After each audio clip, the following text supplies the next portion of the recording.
যাদের মাথার চুল পড়ে যাচ্ছে, চুলের গোড়া শক্ত না, চুল আস্তে আস্তে পড়ে মাথার টাক বের হয়ে যাচ্ছে, ঠিক তাদের জন্য এই ভিডিওটা। আজকের ভিডিওটা আমি আপনাদের সঙ্গে শেয়ার করতেছি। হে গাইস, আসসালামু আলাইকুম। সবার কী অবস্থা? আশা করি সবাই ভালো আছেন। আলহামদুলিল্লাহ, আমিও ভালো আছি। তো আজকের এই টিপসগুলো ফলো করলে আপনাদের চুল পড়া 100% আপনাদের চুল আর পড়বে না। চুলের গোড়া মজবুত হবে, শক্ত হবে, আর চুলগুলো শাইনিং হবে এবং সিল্কি হবে। আর এই সিল্কি চুল করার জন্য আপনাদের যে প্রথমত যা যা করতে হবে, আর অনেকে ভাববেন যে আমি মেহেদি পাতা না ছিঁড়ে কেন ডাল কেটছি। আসলে আমাদের গাছটা অনেক বড় হয়ে গেছে, কোনো মতে হাত দিয়ে আর কি পারা যাচ্ছিল না, এই জন্যে আমি ডালগুলো কেটে নিয়েছি। আর যেহেতু এই সময় ডাল কাটি, আর এই জন্য আমি ডালগুলো কেটে নিয়েছি। তারপরে মেহেদি পাতা ঝরিয়ে নিয়েছি ডাল থেকে। তারপরে আমি চলে এসেছি আমাদের বাড়ির পাশেই একদম। আর যেহেতু গ্রামে আছি, আর এই জন্য বাড়ির আশপাশে এগুলোর কোনো অভাব নাই। আর আমি এখানে কচি কচি নিম পাতা নিচ্ছি, যেগুলো একদম ছোট ছোট গাছ হয়েছে। আমি সেই নিম পাতাগুলো নিচ্ছি। বড় নিম পাতাগুলো আসলে উপরে আছে, তো কচিগুলো বিশেষ করে ভালো হয়।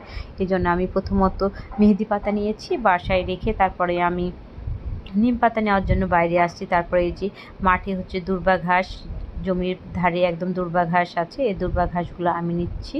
পরিমাণ মতো দূর্বা ঘাস নিতে হবে। তারপরে এই তো কালো কেশরা নিচ্ছি। কালো কেশরা তো চুলের গোড়া অনেক শক্ত করে, মজবুত করে, এই জন্য কালো কেশরা আপনাকে দিতেই হবে। আর কালো কেশরা আমি নিয়ে নিচ্ছি। নিম পাতা দিয়ে এখন বাসায় চলে যাচ্ছি। কি সুন্দর দৃশ্য, তাই না? এটা হচ্ছে আমাদের গ্রামের দৃশ্য, আমার অনেক ভালো লাগে। একদম বাসার পাশেই এই জায়গাটা।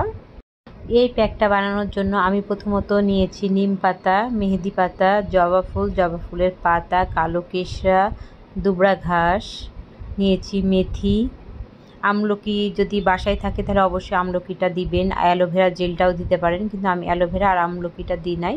আমি শুধু মেথি দিয়েছি, কালো জিরা দিয়েছি, এখানে আমি পেয়ারার পাতা দিয়েছি। আর আপনারা চাইলে একটা ডিম অ্যাড করতে পারেন, তো আমি ডিম দিই নাই। তো এই পেস্টটা যখন আপনি বানাবেন, আপনি চাইলে এখানে ব্লেন্ডার বাসায় না থাকলে আপনি শিলনোড়াতেও করতে পারেন, নো প্রবলেম। আর এটা বানানোর পরে আপনাকে ভালোভাবে নাড়তে হবে, নেড়ে আর কি সুন্দর প্যাকটা সুন্দরভাবে নরম করতে হবে, পাতলা করতে হবে, যেন চুলের গোড়ায় সুন্দরভাবে লাগাবেন। আর আমি 100% শিওর, যেহেতু নিজেই ব্যবহার করে, চুল পড়া বন্ধ হয়ে যাবে। আল্লাহ হাফেজ।